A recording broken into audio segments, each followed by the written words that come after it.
could mean losing Charlie's trust. That alone could cost me my life. At that moment, I was completely on my own.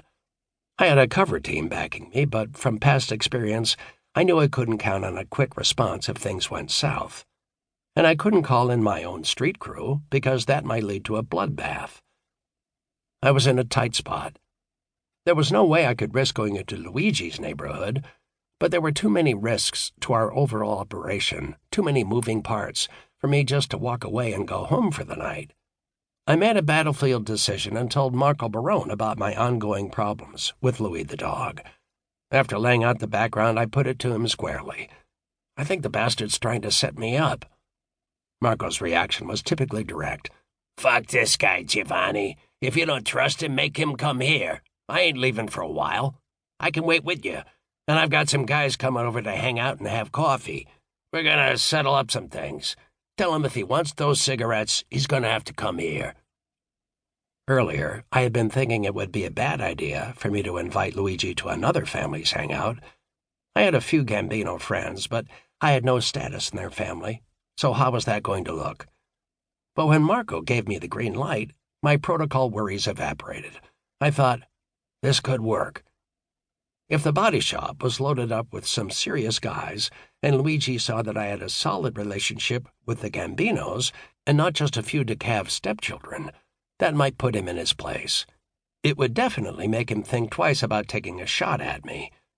True to form, Luigi called again, raging about the rain and the traffic, and how I absolutely must come to him.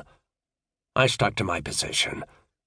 If you want those cigarettes, you'll just have to come here. Past experience had taught me how easy it was to bait him, so I softened my tone slightly and added, Look, Louis, no shit, I really am tied up here. I've got to find an aluminum welder for one of our dump trucks. Any chance you know anyone? He went for it. You got dump trucks? What kind of company you into?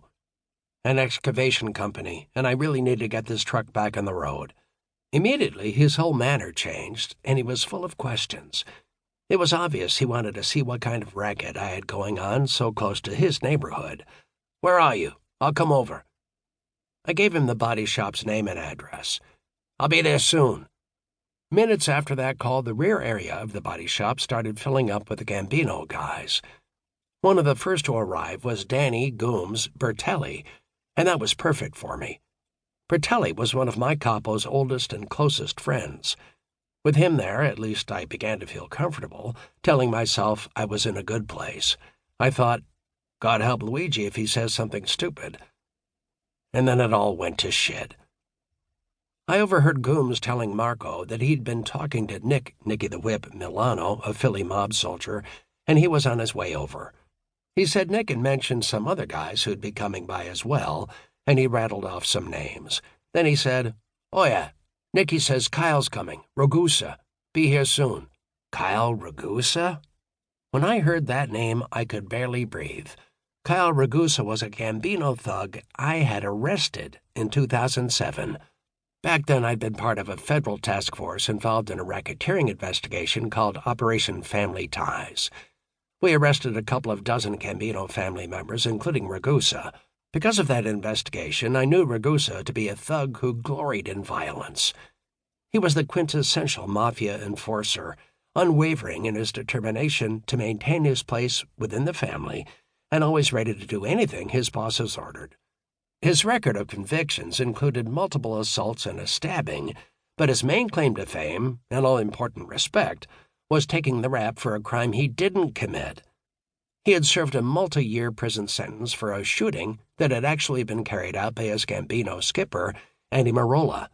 I knew I could be in deep trouble if Ragusa showed up, but I couldn't let that show.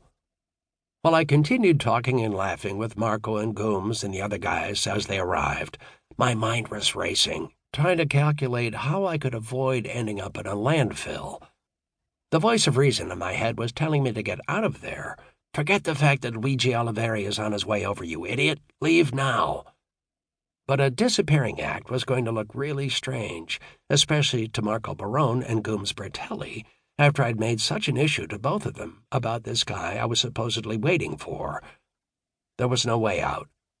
Cold, hard reality was telling me I was a dead man walking.